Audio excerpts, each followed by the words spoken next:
सुप्रभात, good morning. आइए इस भोर के वक्त में हम परमेश्वर के पवित्र कलाम को पढ़ते हैं। दूसरा राजा की पुस्तक 4 अध्याय 1 पद से हम पढ़ेंगे 7 पद तक।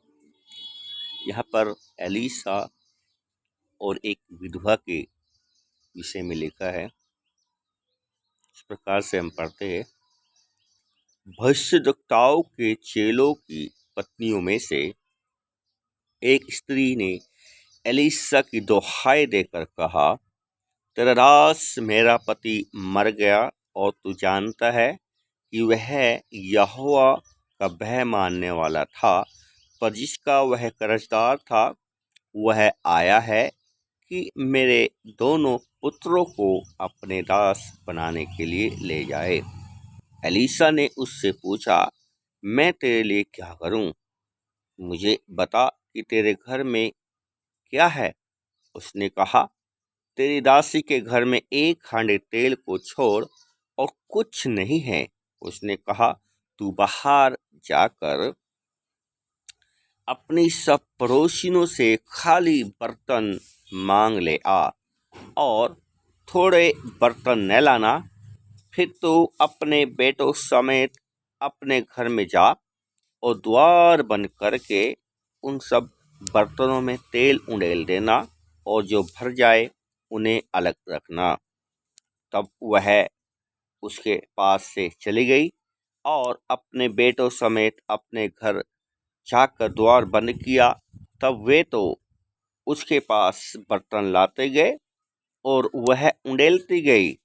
जब बर्तन भर गए तब उसने अपने बेटे से कहा, मेरे पास एक और भी ले आ। उसने उससे कहा, और बर्तन तो नहीं रहा।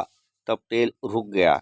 तब उसने जाकर परमेश्वर के भक्त को यह बता दिया और उसने कहा, जा तेल बेचकर सन भर दे और जो रह जाए उससे तू अपने पुत्रों सहित अपना निर्वाह करना।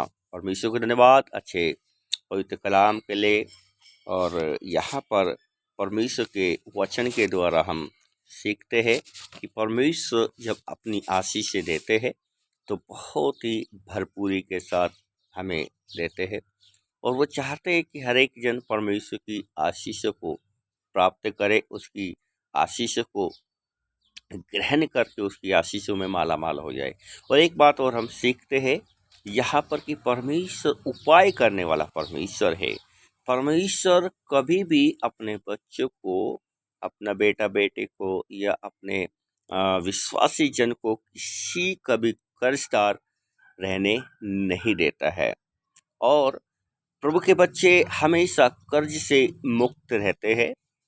और तीसरी बात हम सीखते हैं कि परमेश्वर कभी भी अपने बच्चों को किसी का गुलाम होने नहीं देता। जिस प्रकार हम यहाँ पे प्रभु के वचन में देखते हैं कि जो विधवा थी, विधवा के बच्चों को, बेटों को कुछ लोग जो उनके कर्जदार थे, उन बेटों को अपना गुलाम बनाने के लिए लेने के लिए आए थे, किंतु परमेश्वर ने उन्हें गुलाम बनने नहीं दिया। परमेश्वर ने उन्हें गुलाम बनने से पहले ही अपने दास एलीशा को वहां पर भेजा और एलीशा के द्वारा प्रभु ने अपनी बड़ी आशीषों की बरसात उस घर में, उस परिवार में की।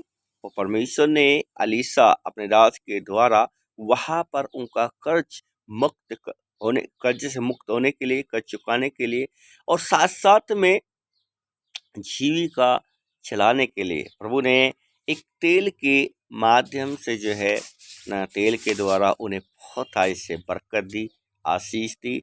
सुप्रिय, हम यही हमारा विश्वास और हमारा भरोसा इसी रीति से हम अपने परमेश्वर के ऊपर रखें कि परमेश्वर हमें भी ऐसे ही आशीष देगा और वो देता है और वो हमेशा देता रहेगा। लेकिन इसमें एक बात आई है, जो हम प्रभु का वचन को पढ़ते हैं तो लिखा है, भय कैसे होगा? परमेश्वर के भय के द्वारा सब कुछ, है ना, सब कुछ जो भी हमें आशीष से मिलनी है, आशीष से मिलेगी। जो भी हम चाहते हैं, हम जो कुछ भी करना चाहते हैं या जो भी डिजायर्स हमारे मन में होता है, तो उन सब सबसे पहले हमारे मन के अंदर, हमारे जीवन में, हमारे मस्तिष्क में जो है सर्वप्रथम परमेश्वर का भय होना बहुत ही जरूरी है। तो ये 3-4 चीज़ें हम जो है परमेश्वर को वचन के द्वारा सीखते हैं। सो प्रभु इस वचन के द्वारा आपको बहुत ऐसा आशीष दे। फिर से मैं आपको बताना चाहता हूँ, दूसरा राजा की पुस्तक 4 अध्याय 1 पद से लेकर 7 पद तक आप भी इसको पढ़ना और परमेश्वर की आशीष को आप प्राप्त करना। प्रभु आपको बहुत ऐसा आशीष। God bless you.